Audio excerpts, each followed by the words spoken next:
Ang oras natin ay 9:55 ng umaga, guys. Narito tayo sa Pugs Mountain.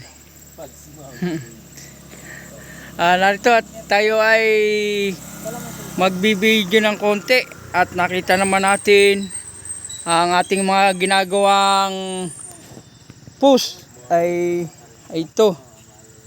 Kita naman ninyo at ayun yung kasama ko, si Ulia. Suportahan nyo nga pala ang kanyang YouTube channel, Ulia Adventure. Yan siya, dito. Kita naman ninyo.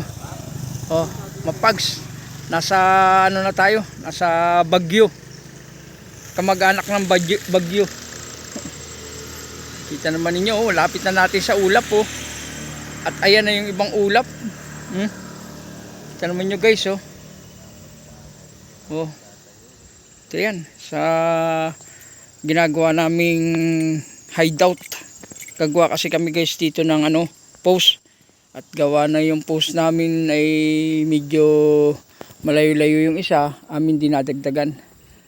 Kaya makikita naman ninyo na ayan, maraming mga kahoy pa dyan sa mga gilid na yan, mga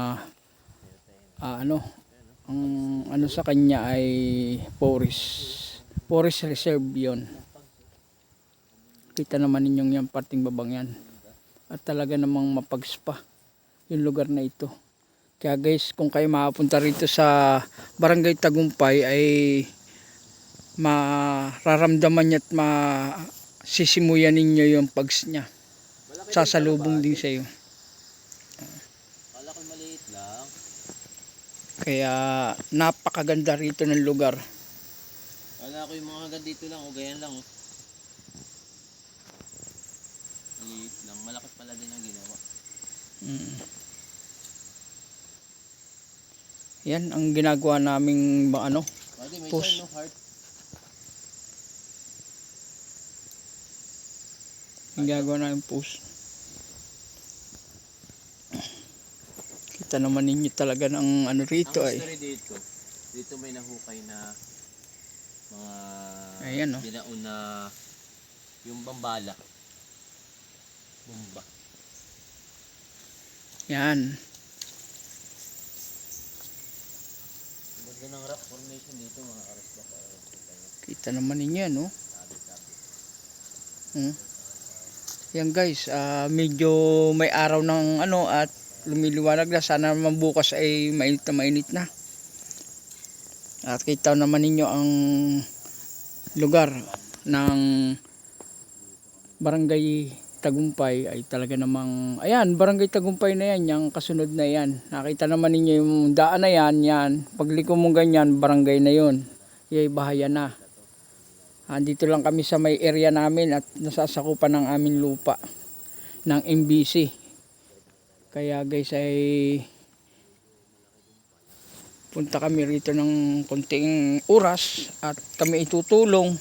Kami ay magbabak ng mga kawayan na ito na aming ididingding. Makikita naman ninyo. At yan nga, sinasabi ko sa inyo, yung bahay na yan ay aming post, maggagawin namin. Para meron kaming sisilungan, mainit o maulan.